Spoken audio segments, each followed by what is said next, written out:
দিল্লির বিমানবন্দরে অনাকাঙ্ক্ষিত ঘটনায় দুই দেশের সম্পর্কে প্রভাব পড়বে না বলে জানিয়েছেন প্রধানমন্ত্রীর তথ্য উপদেষ্টা ডাক্তার জাহেদুর রহমান। সকালে সচিবালয়ে সাংবাদিকদের এই কথা জানান তিনি।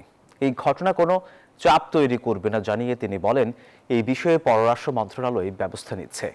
দেশের সম্মানের কথা বিবেচনা করে পরে দিল্লিতে প্রবেশের অনুমতি থাকলেও দেশে ফিরে এসেছেন বলেও জানান তিনি।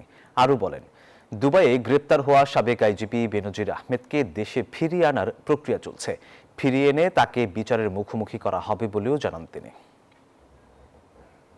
Bashundhara public school and college 2026 শিক্ষাবর্ষে ভর্তি চলছে। তিনি যখন জেএমপি কমিশনার ছিলেন, তিনি যখন র্যাবের ডিজি ছিলেন, তিনি যখন আইজিপি ছিলেন, প্রতিটা জায়গায় তিনি রাষ্ট্রের আইন কানুনের তোয়াক্কা না করে সেই কাজটা করেছেন। এইরকম একজন মানুষকে বিচারের মুখোমুখি করা এই সরকারের অঙ্গীকার। এখানে একটা অনাকাঙ্ক্ষিত পরিস্থিতি তৈরি হয়েছিল। আমি এক্সপেক্ট করব এই ঘটনার প্রভাব দুই দেশের ভবিষ্যৎ এনগেজমেন্টের জন্য, আমি এনগেজমেন্ট কথাটা বলছি, এই ধরনের সম্পর্কের ক্ষেত্রে এনগেজমেন্ট ইজ ইম্পর্টেন্ট, এনগেজমেন্টের ক্ষেত্রে প্রভাব পড়বে না।